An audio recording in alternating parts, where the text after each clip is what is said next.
Este es Informe Semanal, un acercamiento a los eventos en la industria de la agricultura, en los seguros y en la economía, con el periodista Miguel Díaz Román, el doctor José Alameda y el exsecretario de Agricultura, Carlos Flores Ortega. Informe Semanal.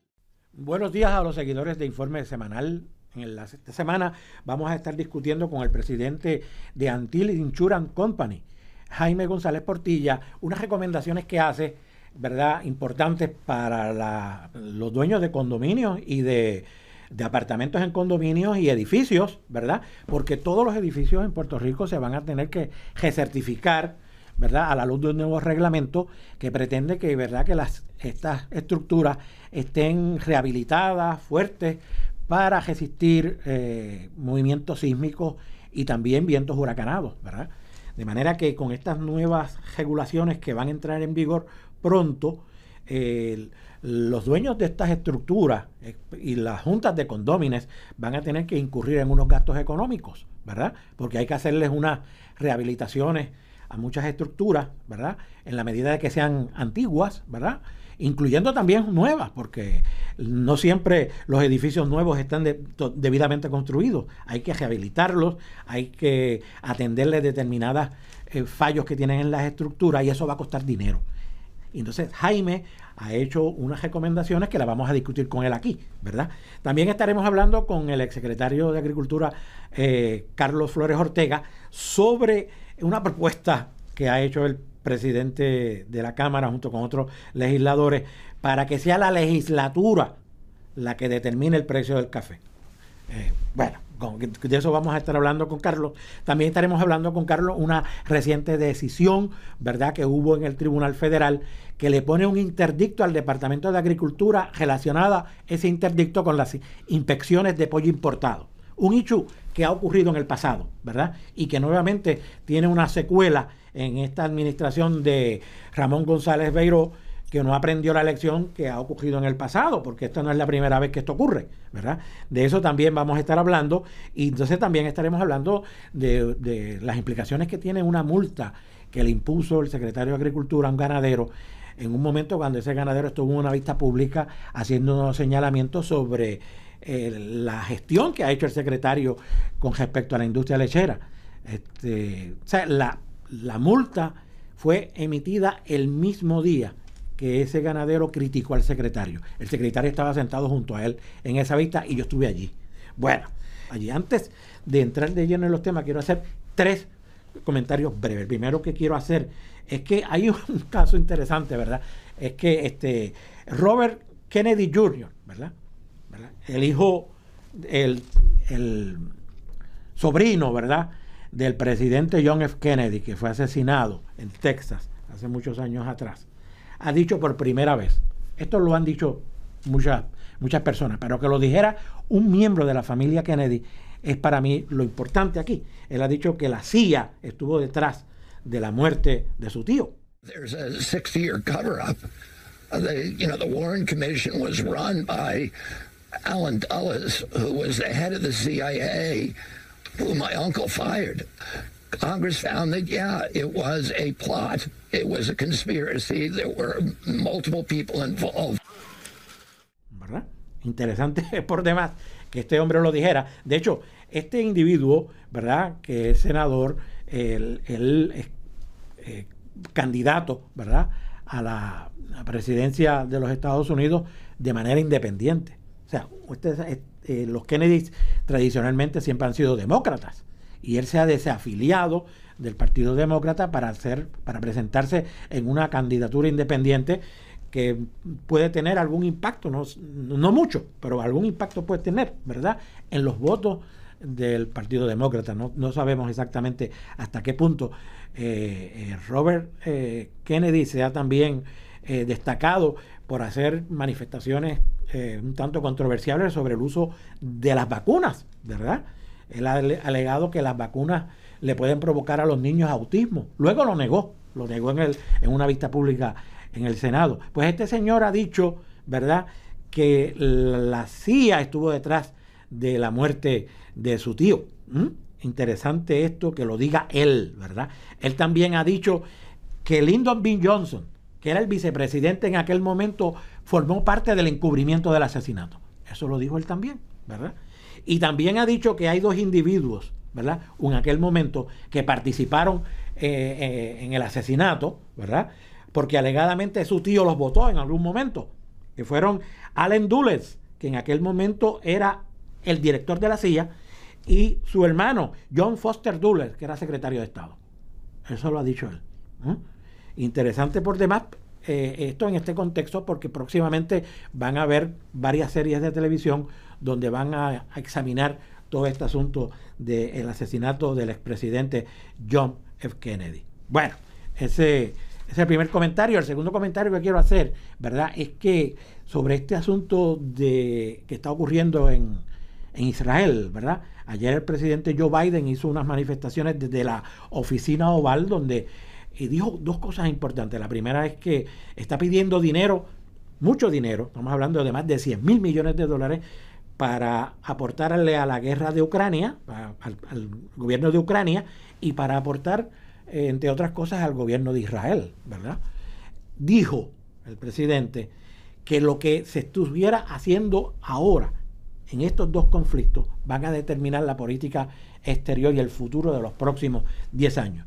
The decisions we make today are going to determine the future for decades to come.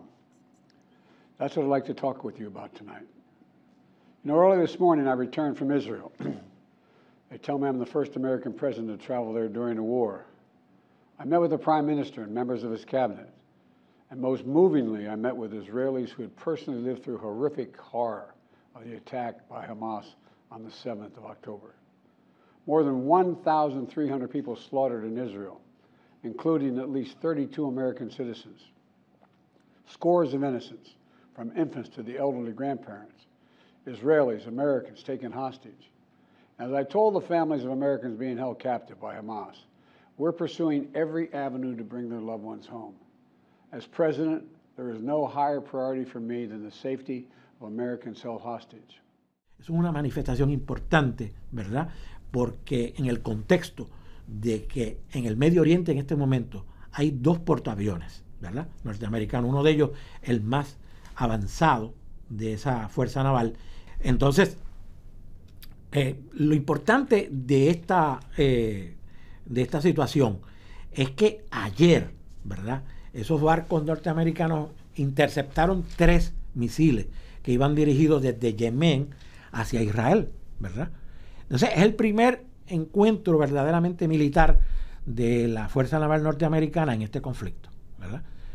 De manera que debemos esperar algo más, ¿verdad? Esta mañana empezaron a evacuar zonas de la zona de Israel que colinda con Líbano, porque la milicia Hezbollah está haciendo ataques a los pueblos cercanos de Israel en esa zona, ¿verdad? Y Israel empezó a evacuarlo.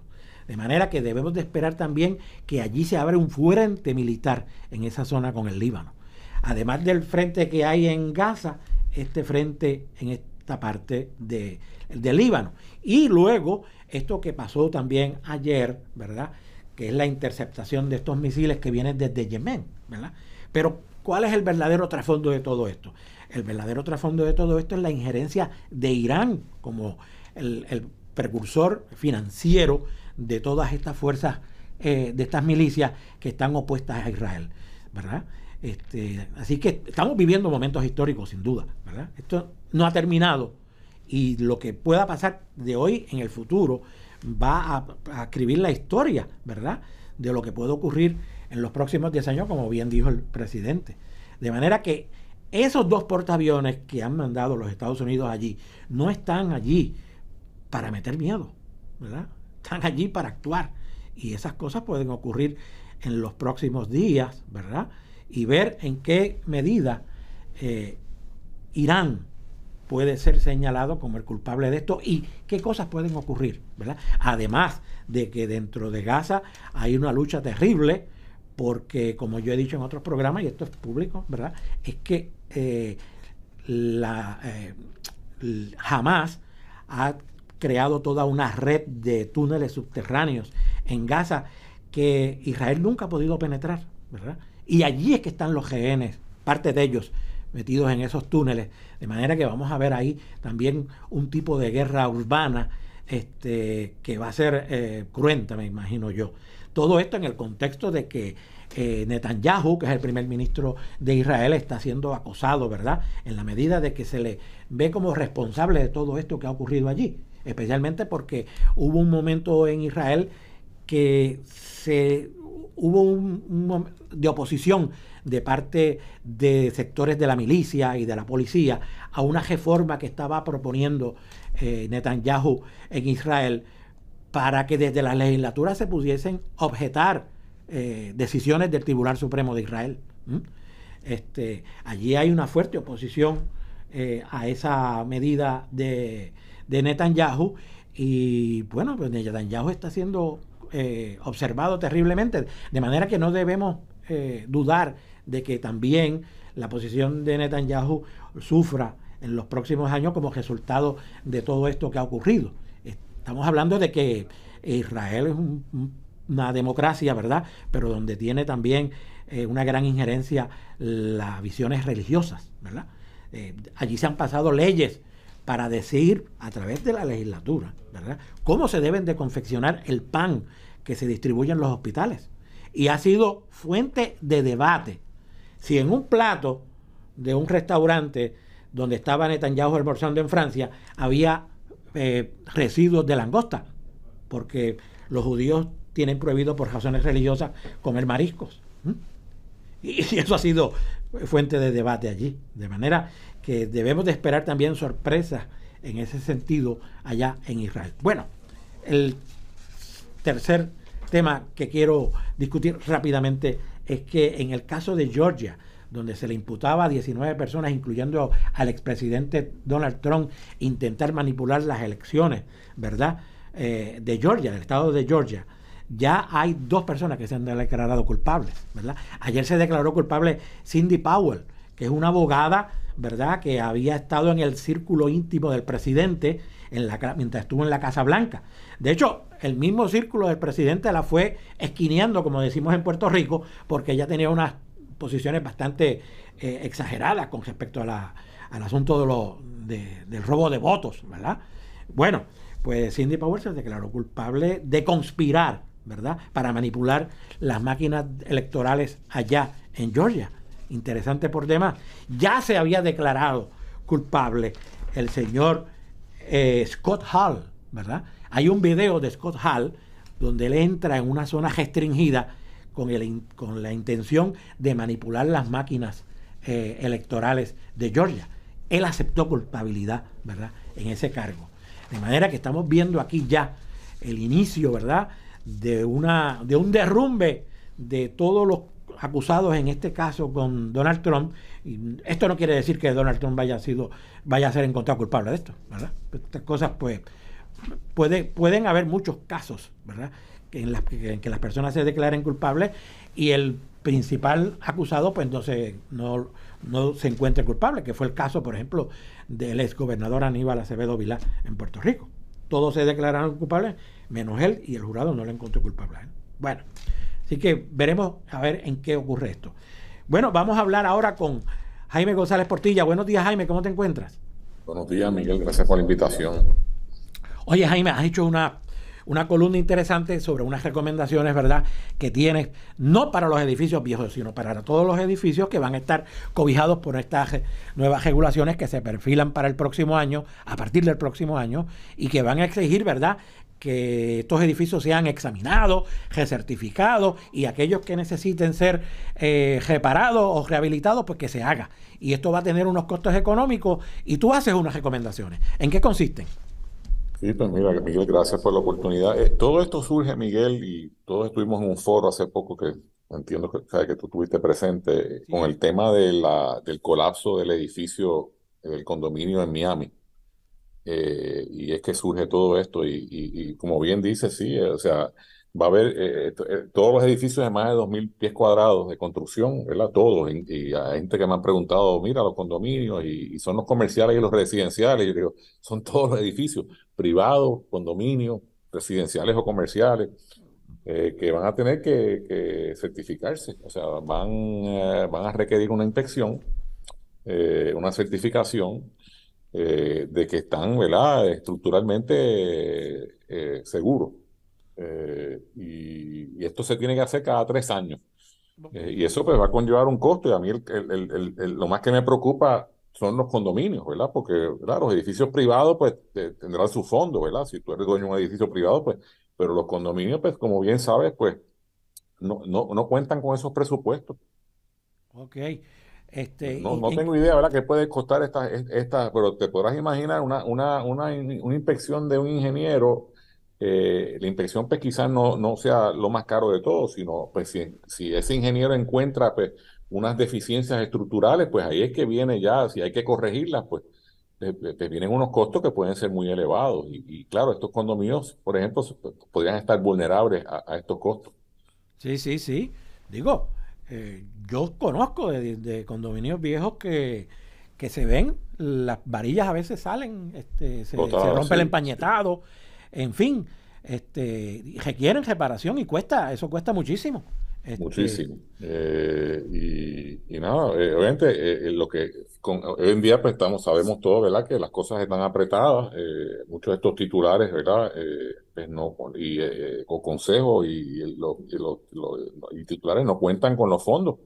Y lo que pienso es que si no, o sea, si se les va a requerir esto, pues quizás puedan haber derramas, ¿verdad? Y tengan que imponer derramas. Y esto ya lo firmó el presidente del Senado, el presidente de la Cámara y el gobernador. Lo que se está esperando es un reglamento. Exactamente. Y no sé pues exactamente cuándo ese reglamento estará, ¿verdad? Pero tan pronto ese reglamento asumo yo tendrá la fecha de cuándo arranca todo esto, porque no tenemos fecha todavía. Sí, exacto. Entonces, pero Jaime, se ha hablado, ¿verdad? La Oficina de Gerencia de Permisos ha hablado que ya para el 2024, la primera mitad del 2024, ellos creen que podrían tener ya ese reglamento, de manera que ya esas inspecciones estarían comenzando próximamente el año que viene, o quizás dentro de 3 años después del año que viene. De manera que tu propuesta es que los condominios traten de considerar la póliza Bare Wall, porque es más Bueno, económica que la Full Value. o sea, yo estoy dando ¿verdad?, una de las alternativas que podría tener un consejo de titulares. Pueden haber montones de otras maneras ¿verdad?, de identificar fondos y irse preparando para todo esto, pero como yo estoy en el campo de los seguros, pues pienso que, ¿verdad?, pues el tema se me ocurre a mí y tan pronto, pues, ¿verdad?, escuchamos de todo esto, de qué manera, o sea, qué puede hacer un condominio, un consejo de titulares para ir, ¿verdad?, creando una reserva, unos fondos para prepararse para esto. Y pienso yo que una de las maneras para hacerla es, obviamente, el tema, como bien mencionas, el de asegurar todo, o sea, asegurar en una sola póliza todo lo que es, por ejemplo, los elementos comunes, pero no el tema de los elementos privativos, separar esos seguros y dejar que cada titular pues obtenga su seguro, que es como debe ser. Porque como yo he dicho anteriormente en muchas, ¿verdad?, escritos que he puesto, que el Consejo de Titulares no tiene ningún interés asegurable en los elementos privativos. O Exacto. sea que si un condominio asegura lo que es elementos comunes y puede segregar y dejar que los seguros de los titulares, ¿verdad?, toda la parte inmueble que está dentro de los apartamentos lo aseguren los propios titulares, pues puede ahorrarse en prima. Y el escrito que puse, pues fue un ejemplo, ¿verdad? Un condominio puede estar asegurado, puede tener un costo de reemplazo, por ejemplo, de $20 millones. Y eso incluye, y el ejemplo que di fue 15 millones para elementos comunes y 5 millones para elementos privativos, ¿verdad? Pues si lo aseguras por 20 millones, pagas una X prima, pero si lo aseguras por 15, pues obviamente vas a pagar menos en prima como consejo de titulares. Y esos otros 5 millones, dejar que los individuos, o sea, los titulares, obtengan sus propias pólizas, que es como debe ser nuevamente, porque solamente esos individuos, esos titulares, esas pólizas individuales, esos titulares saben lo que, ¿verdad? Cuál es el valor de lo que tienen dentro de su apartamento. O sea, tú no puedes dejar que el consejo de titulares pues, asegure algo que no es del consejo, sino que es tuyo. O sea, el consejo de titulares no sabe lo que hay adentro. Por ende, esos seguros se deben separar y si ese consejo de titulares puede bajar el límite de seguro, va a pagar menos en prima, va a tener un deducible menor en caso de una catástrofe. Y ese ahorro se puede ir creando un fondo en prima para ir, ¿verdad? Poder ayudarlos a esos consejos a pagar por estas inspecciones que se avecinan, ¿verdad? Porque estas inspecciones pues, van a ser requeridas y son cada 3 años. Y nuevamente, como dije, no es el costo tanto de la inspección, es el tema de cuál es, qué va a identificar, o sea, cuál va a ser el informe y las fallas que van a identificar estas certificaciones, estas inspecciones y qué va a conllevar, pues, arreglarla, reemplazarla, modificarla para poder cumplir. Sí, sí, sí. De hecho, eso en el contexto, ¿verdad? De que existe la otra póliza, que es la full value, donde Sí. los elementos privativos también son asegurados en la póliza del condominio. Es decir, Por se eso, y aseguran las eso es lo áreas que yo no comunes y los elementos privativos. y eso es lo que tiene que evitar un consejo de titulares en el condominio, es no asegurarlo todo en una póliza. Esa es la póliza full value, sino separar, solo asegurar los elementos comunes, que es lo que tiene que ver con el consejo de titulares, ¿verdad? Y entonces la parte privativa, dejar que cada titular obtenga su propia póliza de seguro. Esas primas, esas tarifas de pólizas individuales son mucho más económicas.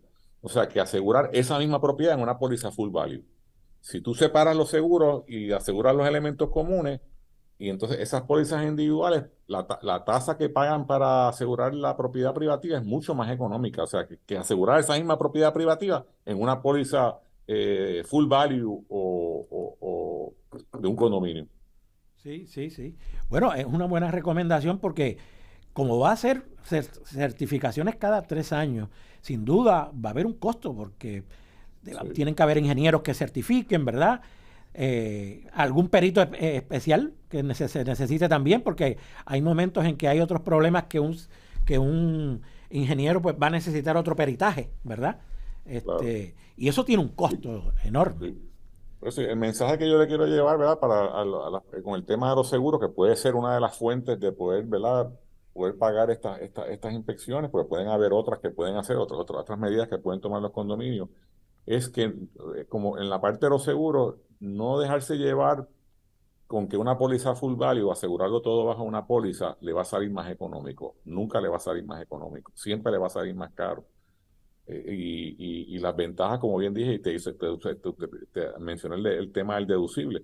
No es lo mismo asegurar un condominio por 20 millones que asegurarlo por 15, porque el deducible de huracán va a ser menor. Y también, pues obviamente es mucho más fácil resolver esas reclamaciones porque no tienes que entrar tanto en el tema de los apartamentos ni ir a ver qué Claro. pasó dentro de los apartamentos. Pero ese ahorro, mencionó un edificio de 20 millones, que si en vez de 20 millones lo puedes asegurar por 15, esas primas, ese ahorro en prima pueden ser $50,000 anuales.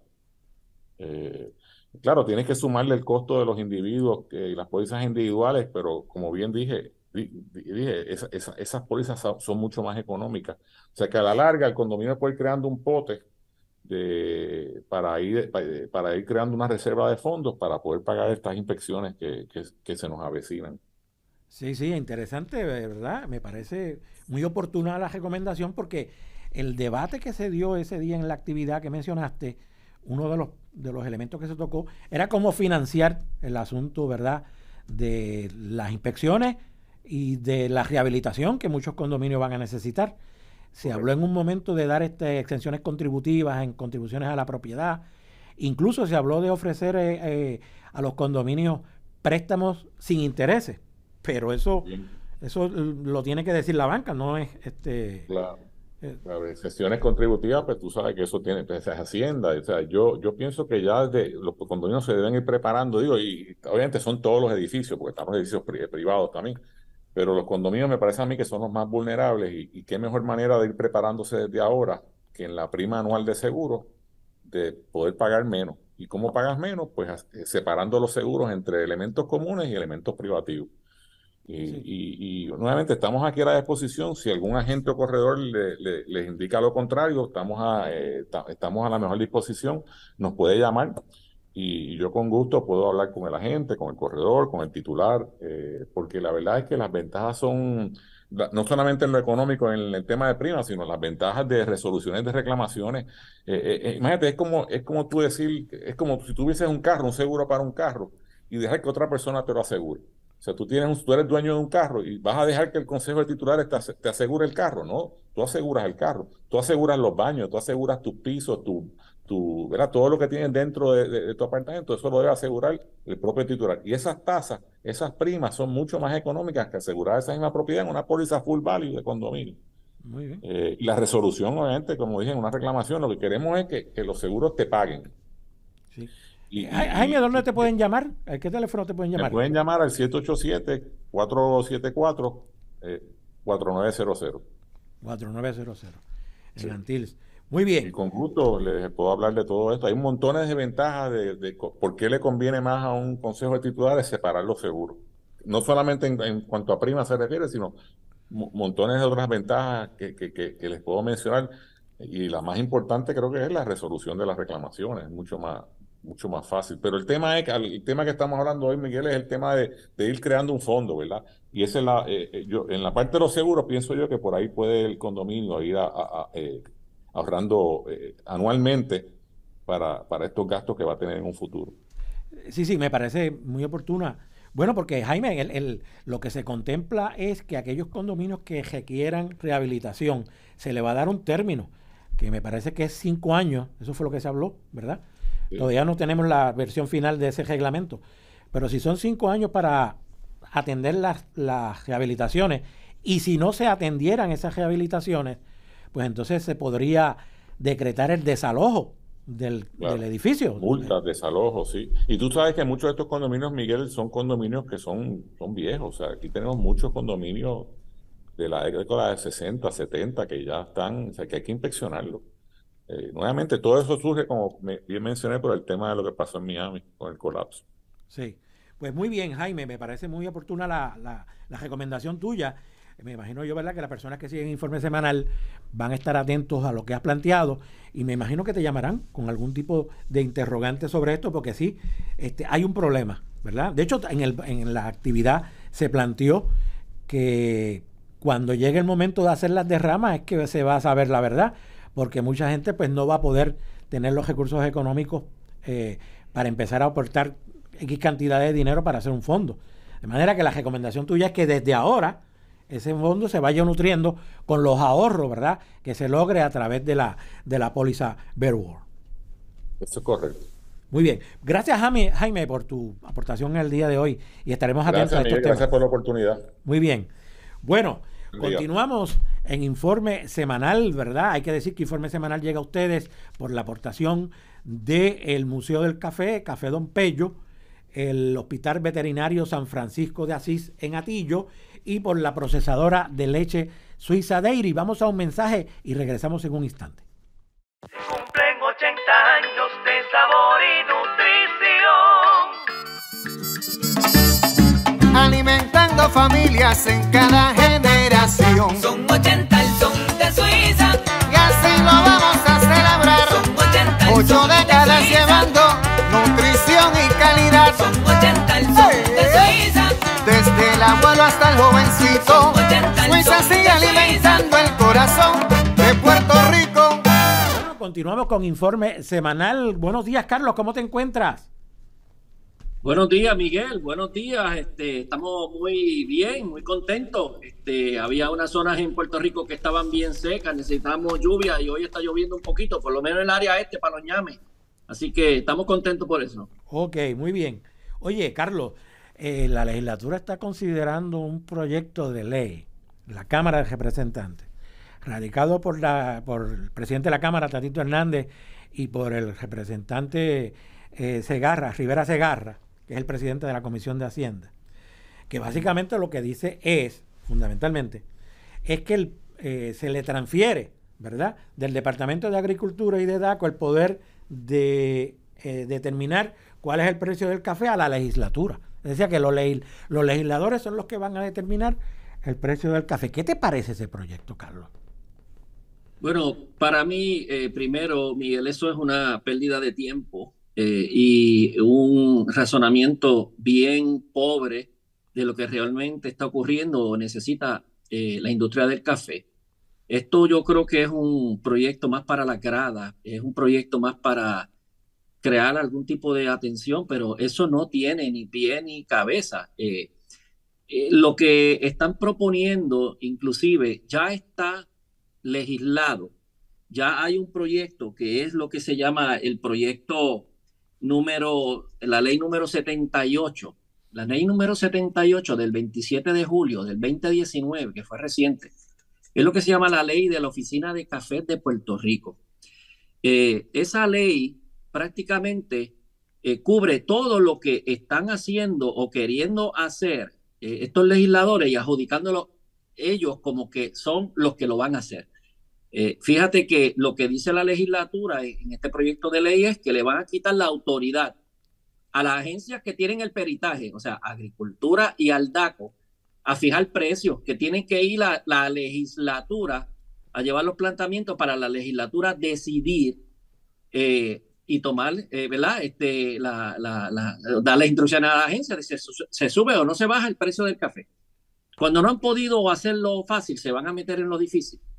Ya la ley número 78, cuando se creó la Oficina de Café de Puerto Rico, en uno de sus artículos, menciona la creación de una junta que va a estar compuesta de 9 personas, donde va a estar un representante del Departamento de Agricultura, un representante del DACO, 3 productores, 2 beneficiadores, 2 torrefactores, y ese grupo de 9 personas son los que van a estar dirigiendo, ¿verdad?, todo lo que tiene que ver con la política pública que se necesita para la industria de café.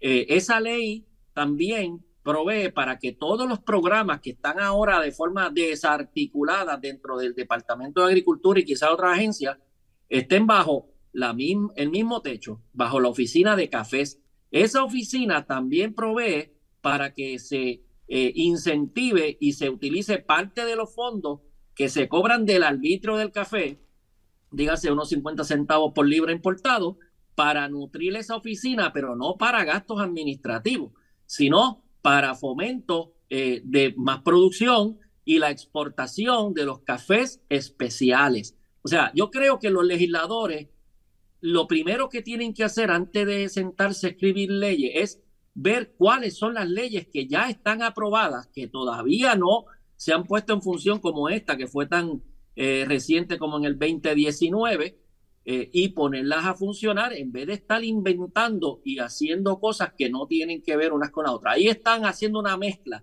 de lo que es el arbitrio del café, que es una cosa que cobra el US Customs and Border Protection Agency. Están mezclando lo que es un decreto federal que está en el título 19 del Departamento de Agricultura, para que se permita un arancel en Puerto Rico, y están mezclando eso con lo que es el precio del café que cobra el Departamento de Agricultura o que va a usar para pagarle o venderle café a los torrefactores. Ahí tienen una mezcla de cosas que obviamente lo que me dice a mí es que no entienden cómo es que está organizada la industria del café.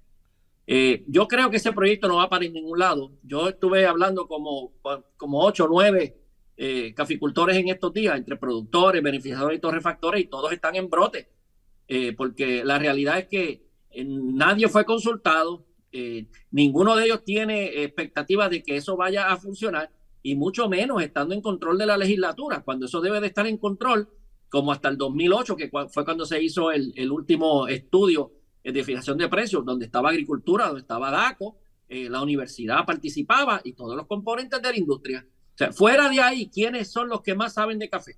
Los legisladores. Yo quiero ver eso. Sí, oye, Carlos, que es una locura de verdad, y sobre todo pensar, ¿verdad?, que los legisladores van a estar dispuestos a aumentar el café si fuese necesario, ¿verdad? ¿Cómo lo van a evaluar? Porque el expertise no lo tienen ellos, los economistas no los tienen ellos. Esto es una cosa, y que los legisladores además no quieren ser responsables de aumentarle el precio de los productos de primera necesidad a los electores. Vamos a hablar claro. ¿Cómo es posible que se piense que los legisladores van a estar dispuestos a aumentar el precio del café cuando sea necesario? Si eso va a tener un impacto en los votos. Alguien, no sé con qué intención, parece que le dijo a los legisladores que el proceso de compraventa de café a través del Departamento de Agricultura deja muchos millones de dólares. Ajá. Y a lo mejor eso les atrajo la atención de si pues hay dinero, vamos a administrarlo nosotros. Eso no es para administrarlo nosotros, eso es para administrarlo el Departamento de Agricultura en las funciones que ya tienen. Pero parece que también se les olvidó que hace muchos años la Oficina de Gerencia y Presupuesto, de lo que son los ingresos propios de ADEA, es más, te estoy hablando desde el 2006, cuando ADEA, antes era ASDA, empezó a tener problemas económicos. Desde aquel entonces, ¿okay? Ya la Oficina de Gerencia y Presupuesto le había asignado casi unos 10, 15 millones de dólares, ya iba como por 20, la última vez que pude revisar, millones de dólares que se sacaban de las ganancias de la venta de café para asignársela a la operación de la misma agencia para otros programas, porque OGP no tenía el dinero para dárselo. Así que ese programa de café no solamente está dando el dinero para pagar el mismo programa de compraventa de café, sino que está dando dinero para abonos, incentivos, semillas, para toda la agricultura y para el pago de casi la mitad de los empleados de ADEA hoy día. O sea, de ahí es que se saca. Si los legisladores quieren usar ese dinero para otra cosa, pues yo quisiera ver cuál es el análisis que han hecho para de dónde le van a subsanar el déficit presupuestario que le van a ocasionar a la agencia que está administrando ese programa. Porque esto es sacar dinero de un bolsillo para ponerle en el otro. No es que hay dinero fresco y dinero nuevo. Si usted dice eso se va a usar nada más que para una cosa y lo que usted estaba pagando con ese dinero, ¿quién lo va a pagar?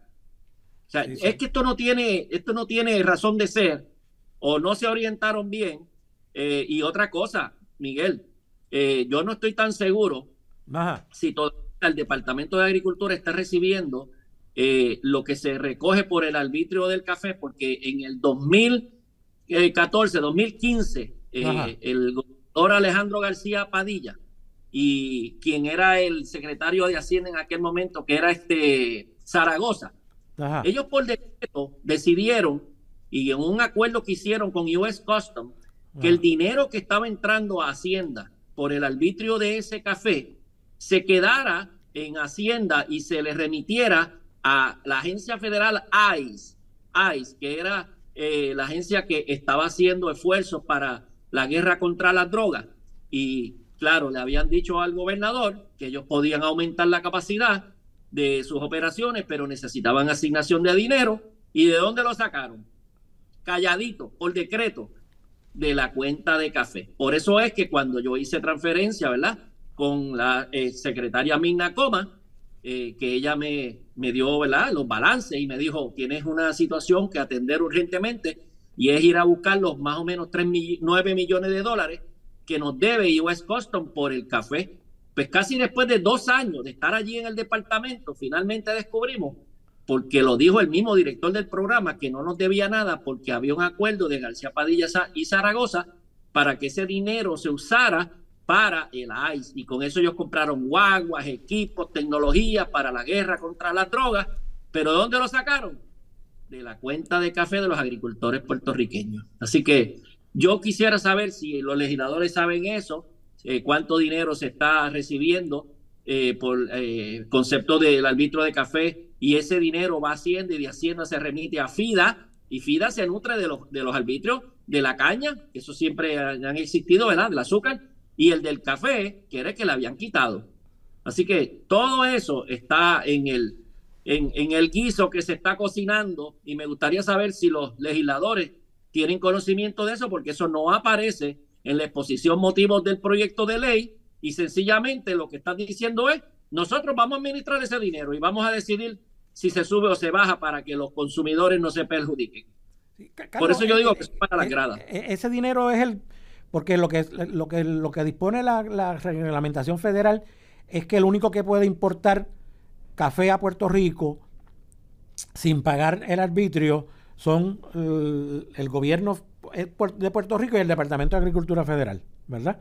Entonces, aquellos que importen café a Puerto Rico deben de pagar ese arbitrio federal, y entiendo que son esas importaciones de café de algunas marcas que las cobra que vienen de otros países, ¿verdad? Y las cobra la aduana federal. Y estamos hablando de ese dinero. aquí el único que está exento de pagar ese arbitrio es el propio gobierno para entonces suplir a los tostadores, a los torrefactores en las cantidades de café que ellos no puedan conseguir en Puerto Rico. El gobierno federal no fija cuánto va a ser el arbitrio, pero da una guía y dice que no es menos de una cantidad o no más de esta cantidad. Ahora mismo es 2.50. O sea, por cada libra de café que se importa del extranjero, US Customs está obligado a cobrar 2.50, porque no lo cobra Puerto Rico, lo cobra el US Customs, y ese dinero se remite luego al Departamento de Hacienda. La ley le permite, ¿verdad? Y eso es lo que es la ley 77 de mayo del 1930, que luego se enmendó en el 34. Es una ley viejísima. Sí le permite al gobierno de Puerto Rico a fijar ese arbitrio, pero no le dice que puede pasar de unas cantidades. O sea, que también le da unos márgenes. Okay. Y que así mismo lo bajaron en la ley como si estuvieran haciendo algo nuevo. Lo que hicieron fue que copiaron lo que es el US Tariff Act, pero no lo mencionan, sin embargo, fíjate.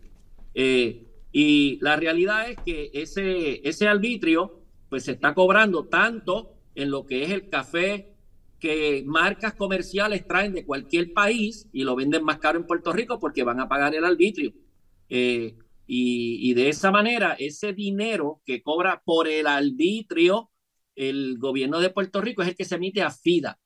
Este proyecto de ley lo que está hablando es de el precio que ADEA compra afuera el café, que lo estaba comprando como a $322, luego lo subió a $359, un ejemplo, y ese es un precio del programa de compraventa de café. Eso es otra cosa, y eso lo que hace también es que le da unos ingresos a ADEA. Esto no es lo que va a FIDA, esto es dinero que va a ADEA para la operación del proceso de compraventa de café, y ese dinero es el que se usa para gastos administrativos y para incentivos y programas de ayuda al agricultor en el Departamento de Agricultura. Son dos cosas completamente distintas. Completamente distintas, sí, sí. Qué cosa increíble, ¿verdad? Que se esté con este tipo de medidas, ¿verdad? Que son populistas, que lo que quieren es satisfacer los reclamos, yo no sé de quién. Quizás, me imagino yo que algunos alcaldes de la zona central han pensado que es porque la industria cafetalera, ¿verdad?, está concentrada en esa zona. Ellos habrán pensado, esos alcaldes, creo yo, porque yo me acuerdo que al inicio de este año hubo muchos alcaldes de la zona central cabildeando en la legislatura para que se le diera un aumento a los caficultores, ¿verdad? Y que luego, pues, el DACO emitió una orden con ese motivo. Me imagino yo que los alcaldes están detrás de este proyecto de Tatito, me parece. No sé, ¿qué tú piensas? Lo cierto es que a través de una orden administrativa, que yo en mi momento había emitido una y ahora el secretario pues emitió más o menos la misma orden, lo que hace es que le fija unos precios de venta de acuerdo a el precio que uno está comprando el café en el exterior. Por ejemplo, en mi época yo compraba café a $190 el quintal, y acá lo vendía a lo mismo que se estaba vendiendo el café local, unos $320, $300, pues ADEA tiene unos ingresos de $190 a $320, pues tú te ganabas un dinero. ¿Qué pasa?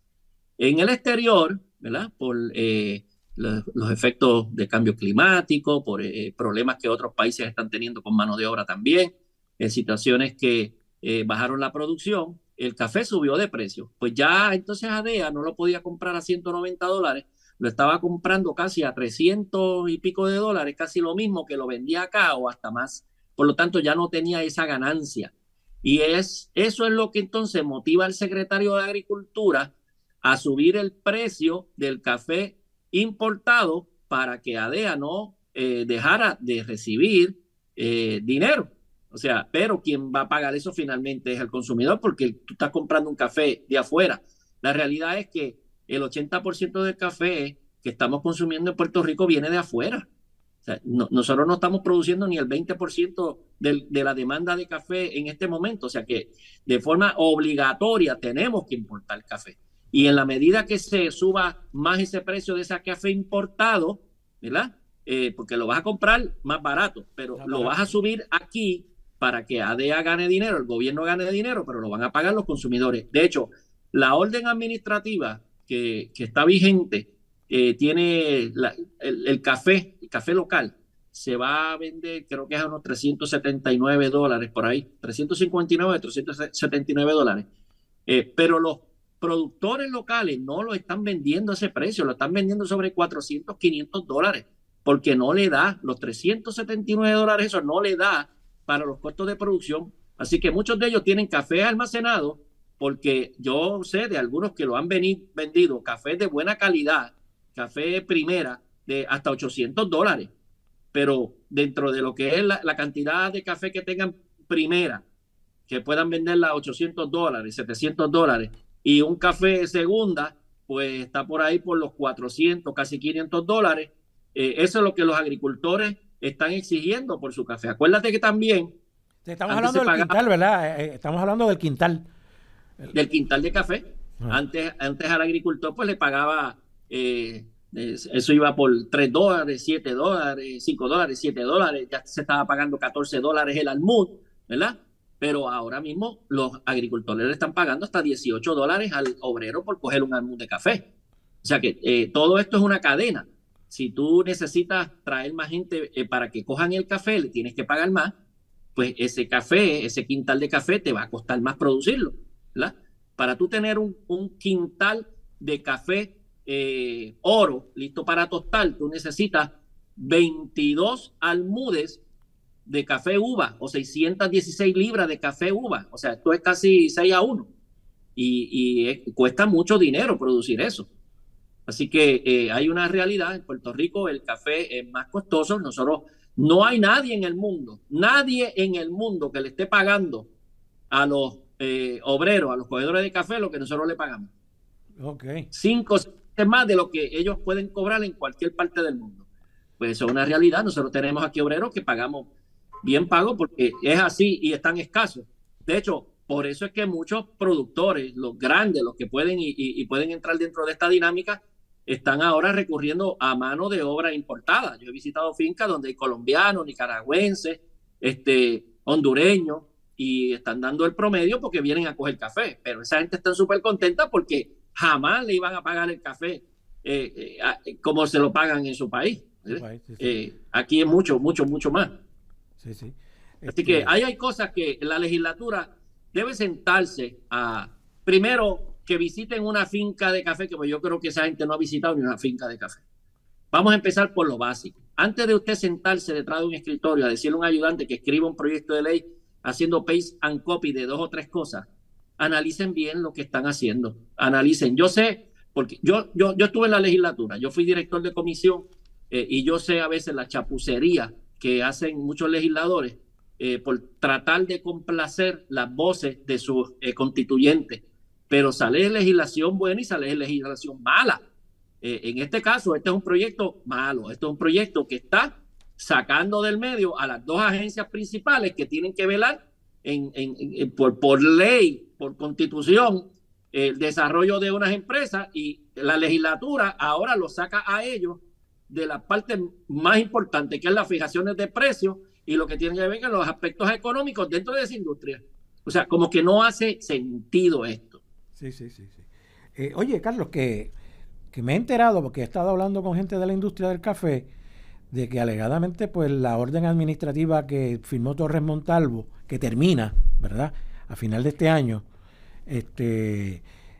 pues está en vigor todavía, pero que alegadamente se está haciendo un estudio económico por un economista de Mayagüez, y que ese economista va a determinar al final de este año si es necesario o no hacer una nueva orden aumentando el precio del café. ¿Has sabido algo de eso? Porque yo no he escuchado una declaración oficial sobre ese aspecto.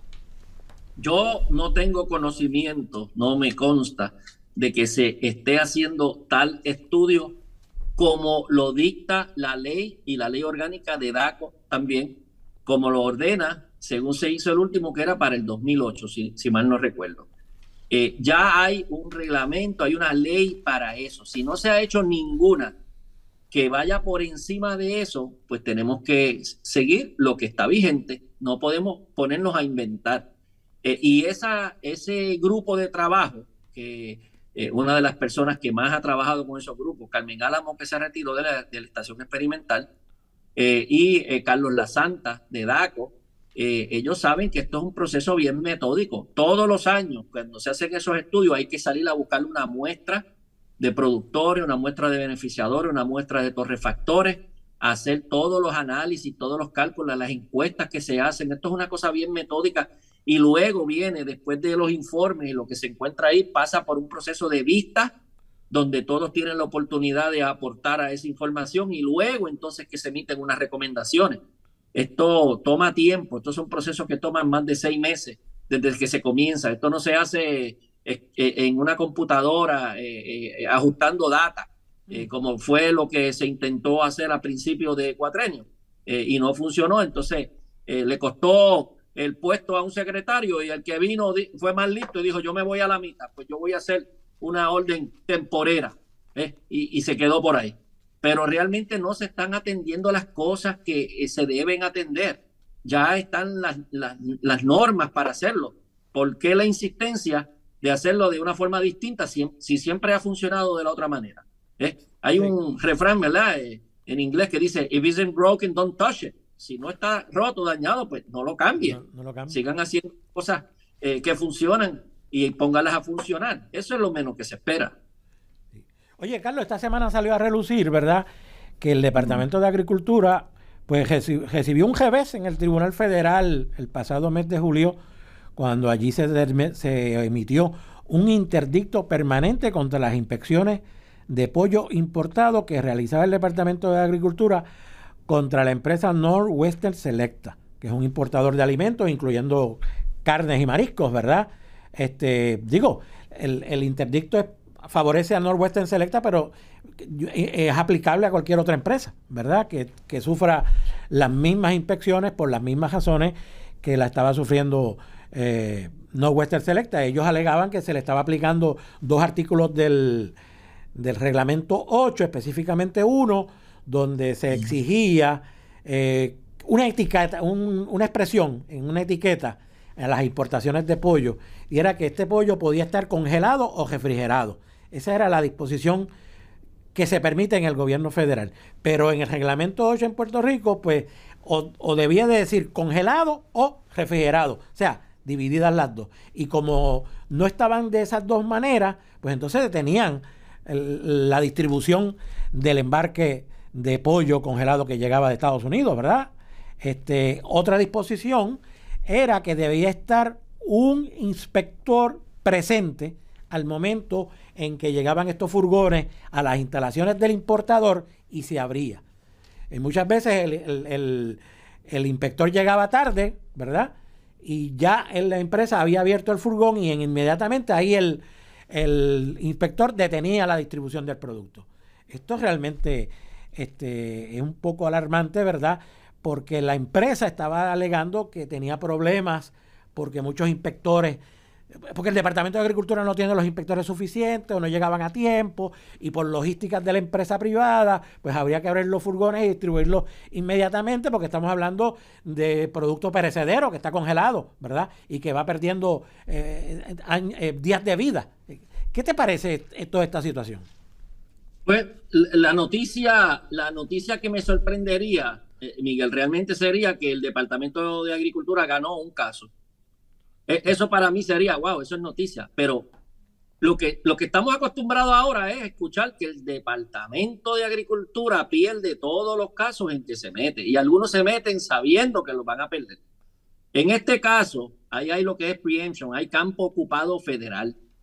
Hay lo que se llama mercado interestatal, que el Estado no puede legislar y hacer medidas para impedir que de otros estados, y cuando digo de otros estados es de allá para acá y de aquí para allá, porque de igual manera pudieran poner una condición para que Puerto Rico no exportara un producto, y si lo detectamos, pues eso es ilegal.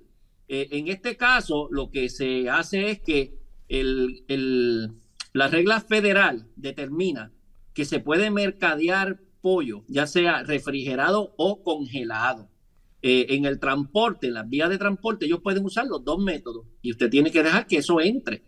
En el caso de los reglamentos del Departamento de Agricultura, lo que se ha perseguido siempre es para efectos de orientar al consumidor, que cuando la tienda diga estamos vendiendo pollo fresco es aquel que en su cadena de distribución siempre estuvo sin congelado, sin congelación, que estuvo todo el tiempo a una temperatura fresca, pero sin endurecerse, ¿verdad? Por el congelado. Pero también en Puerto Rico se permite el pollo congelado y ese generalmente es más barato porque también se puede guardar por más tiempo. El pollo fresco que no es congelado pues tiene poca vida útil y hay que venderlo más rápido y se vende más caro. Así que una cosa es lo que llega a la góndola y cómo se va a inspeccionar, en inspección de mercados eso, que esté el label correcto de que nunca fue descongelado, porque también que hay también preemption federal ahí, ¿verdad? De supremacía federal.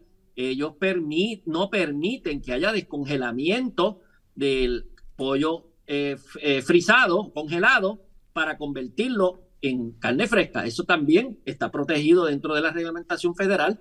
Así que esto era algo que cualquier secretario de Agricultura tenía que conocer, y si no lo conoce, orientarse con las personas que tiene a su alrededor, que son de mucha experiencia, excepto, claro, cuando traen a algunos amigos a dirigir estas oficinas que saben menos que ellos, que fue lo que pasó en este caso con el secretario. El secretario auxiliar que está allí no conoce nada de eso.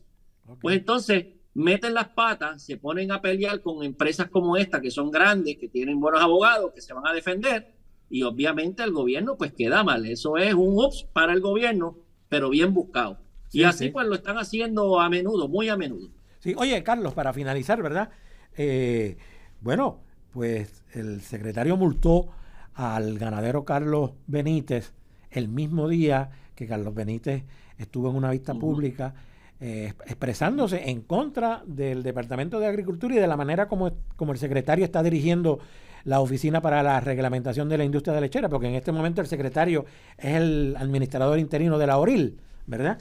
Ese mismo día que Carlos Benítez estuvo allí haciendo esas manifestaciones en esa vista pública, ejecutiva, pues yo estuve allí. Y el secretario estaba sentado al lado del ganadero. Ese mismo día, el secretario le impuso una multa de $2,500 por un hecho ocurrido hace 3 años atrás. ¿Qué te parece esto? Esto es una cosa insólita para mí, de verdad. Pues para los que no estamos recibiendo ese castigo todos los días, es algo insólito y algo que es inaceptable.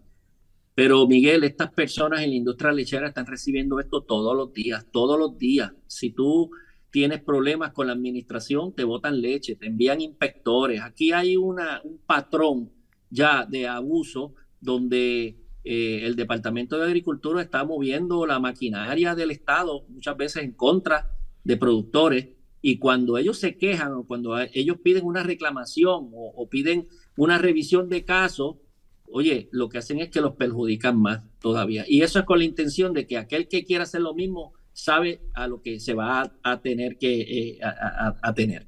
O sea, esto es algo que lo hemos denunciado. Pocos ganaderos como Carlos Benítez son los que están resistiendo estos golpes. Hay muchos, y a mí me llaman. Y a muchos funcionarios los llaman, yo sé que los llaman, y se quejan, y lo que dicen es, por favor, no mencionen mi nombre, porque si mencionan mi nombre mañana, yo estoy perjudicado, y yo no puedo perder ni un tanque de leche. O sea, aquí hay que tener mucho cuidado, Miguel. Mira, hay una ley, la ley 2 de enero del 2018, que es lo que se llama el Código Anticorrupción para el Nuevo Puerto Rico. Esa ley, que es una ley reciente, en el artículo 4.2, habla de la prohibición de represalias contra personas que denuncian actos de corrupción. Y en el artículo 4.2c específicamente habla de la prohibición que tienen los funcionarios públicos para tomar represalias cuando hayan personas que denuncien situaciones de corrupción en su agencia. Eso se está violando aquí en el caso de Carlos Benítez, porque ese mismo día, como tú mencionas, el secretario de Agricultura, que es el mismo director de ORIL, en este caso, que tiene los dos sombreros mal puestos los dos, entonces ordena hacer una multa. ¿Y cuál era el mensaje de eso? ¿Cuál era el mensaje? Mira, cualquier persona, cualquier secretario hubiese tenido por lo menos el cuidado de decir, no es el momento de dar una multa, si era que correspondía, porque estamos envueltos en una situación donde hemos discutido puntos divergentes, no estamos de acuerdo, y esto se puede tornar de otra forma. Pues mira, el hacerlo es como esa jactanería, esa sobrepotencia, el decir, aquí mando yo y yo voy por encima de ti y aquí va la multa. Eso no se permite en el servicio público. Para eso no están los servidores públicos. Los servidores públicos están para otra cosa. Pero para eso hay que tenerlo en los genes, ¿verdad? Si no lo tienen, no lo tienen. Sí, sí, sí. Una falta de prudencia de este secretario, sin duda. Y una violación evidente, una violación evidente. No, eso es eso es abusivo y eso es cobarde, el hacer ese tipo de cosas. Y yo lo que quiero decirle al secretario, y me da pena porque es una silla que yo ocupé con mucho orgullo, mucha distinción, una silla constitucional en Puerto Rico, que eso debe tener siempre un lustre, eso tiene que brillar esa silla. Yo lo que le digo al secretario, acuérdese que ese poder es temporero, eso no es para toda la vida. Toda la vida, sí. Oye, Carlos, muchas gracias por tu participación, ¿verdad? Hoy en Informe Semanal hemos discutido 3 temas importantes a profundidad, de manera que regresamos la semana próxima contigo nuevamente. Digo, ahora vamos a hablar con Alameda, si quieres estar como siempre. Bueno, claro, gracias, Carlos. Profesor, entendemos mucho. Muy bien. Bueno, hay que decir, ¿verdad?, que Informe Semanal llega a ustedes por el apoyo del Café Don Pello, el Museo del Café, por el Hospital Veterinario San Francisco de Asís en Atillo y por la procesadora de leche suiza Dairy. Vamos a un mensaje y regresamos en un instante. Cumplen 80 años de sabor y nutrición. Alimentando familias en cada generación. Son 80 el son de Suiza. Y así lo vamos a celebrar. Son 80 el 8 son décadas de Suiza. llevando nutrición y calidad. Son 80 el son de Suiza. Desde el abuelo hasta el jovencito, Suiza sigue alimentando el corazón de Puerto Rico. Bueno, ya regresando en la etapa final, ¿verdad?, de Informe Semanal, le damos las gracias a Jaime González Portilla por su participación hoy y los consejos que dio, que muy interesantes, ¿verdad?, a la luz de lo que se avecina para las estructuras y los condominios en Puerto Rico. Bueno, y también darle las gracias a Carlos Flores por su participación y sus comentarios iluminadores sobre la industria del café, ¿verdad? Y sobre también lo que ha pasado con respecto a las importaciones de pollo en Puerto Rico, que sufrieron este interdicto federal contra el Departamento de Agricultura. Esta semana no estuvo con nosotros José Alameda por su situación, ¿verdad?, muy particular de salud. Esperamos que esté pronto con nosotros nuevamente. De manera que hay que decir que Informe Semanal llega a ustedes gracias al apoyo del Museo del Café, Café Don Pello, por el Hospital Veterinario San Francisco de Asís en Atillo y por la procesadora de leche suiza Dairy. Vamos a un mensaje y regresamos en un instante. Cumplen 80 años de sabor y nutrición.